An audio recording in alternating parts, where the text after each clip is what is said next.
Hi friends, welcome to my channel. దాసుని చంపాలనుకున్న జ్యోత్స్నాకి ఊహించని shock ఇచ్చి నిజాన్ని బయటపెట్టిన పారిజాతం. అసలు ఇదంతా ఎలా జరగబోతుందనేది ఈ వీడియోలో తెలుసుకుందాం. కాశీకైతే పారిజాతం ఫోన్ చేసి అడుగుతూ ఉంటుంది, రే కాశీ, మీ నాన్న ఎక్కడున్నాడో నీకు తెలుసా అని అడుగుతూ ఉంటే, ఆయన గురించి నన్ను అడగొద్దు నానమ్మ, అసలు నా గురించి పట్టించుకోలేని వ్యక్తి గురించి నేనెందుకు పట్టించుకోవాలి అని అంటూ ఉంటాడు కాశీ. ఏంట్రా అలా మాట్లాడుతున్నావు, వాడు నీ కన్న తండ్రి అని అంటూ ఉంటే, అవును కన్న తండ్రి మాత్రమే, అంతే తప్ప నా బాగోగులు ఏం చూసుకున్నాడు. జ్యోత్స్న అక్కే నా మంచి కోరుకుంటుంది తప్ప మిగతా వాళ్ళందరూ కూడా నేను నాశనం అయిపోవాలనుకునే వాళ్ళే. ఇక ఆ వ్యక్తి గురించి నా దగ్గర మాట్లాడుకో అని అంటూ ఫోన్ అయితే పెట్టేస్తాడు. తర్వాత పారిజాతం జ్యోత్స్న మాటలు విని వీడు చెడిపోయాడు అని అనుకుంటూ ఉంటుంది. ఇంతలో దశరథ అయితే బాధపడుతూ ఉంటాడు.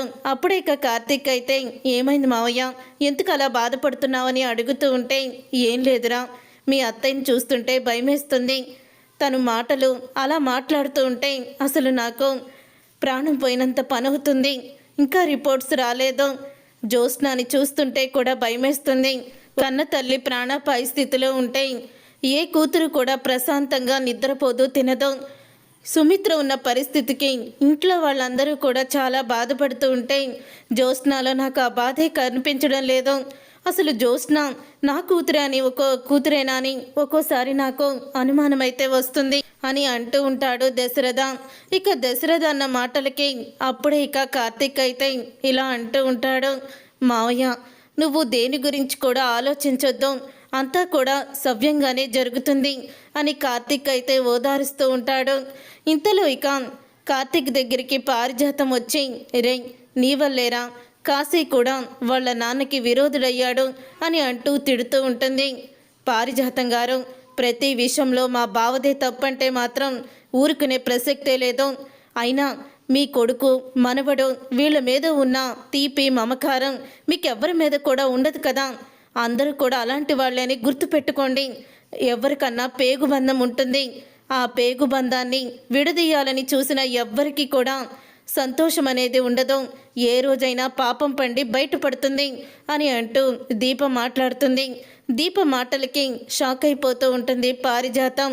పేగుబంధం విడదీయడమా, ఏంటే నువ్వు మాట్లాడేది అని అంటూ ఉంటే, తను ఏం మాట్లాడుతుందో కొద్ది రోజుల్లోనే తెలుస్తుందిలే పారు అని చెప్తూ ఉంటాడు కార్తీక్ అయితే. వీళ్ళ మాటలేంటో నాకేమీ అర్థం కావడం లేదు. రే కార్తీక్, దాసు ఏమయ్యాడో తెలియడం లేదురా అని అంటూ ఉంటే, దాసు మావయ్యకి ఏమీ జరగదు, నువ్వుండగా దాసు మావయ్యని ఎవరేం చేస్తారు పారు, ఎవ్వరు కూడా ఏమీ చెయ్యలేరు అని అంటూ ఉంటాడు కార్తీక్ అయితే. తర్వాత ఇక కార్తీక్ అయితే నిజంగానే దాసు మావయ్యని కిడ్నాప్ చేసి ఉంటుంది జ్యోత్స్న. అసలు జ్యోత్స్న దాసు మావయ్యని ఇప్పుడు తప్పించుకొని ఇంటికి వచ్చినట్టున్నాడు. మరి ఇప్పుడు ఏదైనా చేస్తుందేమో, దాసు మావయ్యని ఎలా కనిపెట్టాలి అని అనుకుంటూ ఉంటాడు కార్తీక్ అయితే. ఇక అలా అనుకుంటూ కార్తీక్ అయితే వెళ్తూ ఉంటాడు. అలా వెళ్తూ ఉన్నప్పుడే కాశీ అయితే ఎదురు పడతాడు కార్తీక్కి. ఇక కాశీ అయితే కార్తీక్ని చూసి మౌనంగా ఉంటాడు తప్ప ఏమీ మాట్లాడడం. తప్పు చేసిన వాడే తలంచుకొని మౌనంగా ఉంటాడు. తప్పు చేసావు కాబట్టే మౌనంగా ఉన్నావు అని అంటూ ఉంటాడు కార్తీక్ అయితే. నేనే తప్పు చెయ్యలేదు అని అంటూ ఉంటాడు కాశీ. నువ్వు చేసిన తప్పు ఇప్పుడు తెలీదులే, దాసు మావయ్యని ఎవరో కిడ్నాప్ చేశారు, అది కూడా నీకు తెలుసా తెలీదా అని అంటూ ఉంటే, ఏంటి బావ నువ్వు మాట్లాడేది, నాన్నని ఎవరు కిడ్నాప్ చేస్తారో అని అడుగుతూ ఉంటాడు కాశీ. ఎవరు చేశారో తెలీదు, కానీ మావయ్య మాత్రం కిడ్నాప్ అయ్యాడు. ఈ విషయం తెలుసు. కొడుకుగా నువ్వు మావయ్య గురించి ఆలోచించేవాడు అయితే కొంచెం బుర్ర పెట్టి ఆలోచించుకో, మావయ్యని ఎలా కాపాడుకోవాలో అని కార్తీక్ అయితే చెప్పి వెళ్ళిపోతాడు. మావయ్య గురించి ఏదన్నా తెలిస్తే మమ్మల్ని శత్రువులా కాకుండా కొంచెం ఫోన్ చేసి చెప్పు అని చెప్తూ ఉంటాడు కార్తీక్ కాశీతో. అప్పుడే ఇక కాశీ అయితే నాన్నని కిడ్నాప్ చేయాల్సిన అవసరం ఎవరికి ఉంటుంది అని అనుకుంటూ ఉంటాడు. ఇంతలో ఇక దాసుకైతే బాగా తలపోటొస్తూ ఉంటుంది. అప్పుడే ఏమైందని రౌడీలు అడుగుతూ ఉంటారు. తలనొప్పిగా ఉంది, నా సంచిలో ట్యాబ్లెట్స్ ఉంటాయి, అవి కొంచెం ఇవ్వు అని అంటూ ఉంటాడు దాసు అయితే. అప్పుడే సంచిలో ట్యాబ్లెట్లు అయితే రౌడీ చూస్తాడు.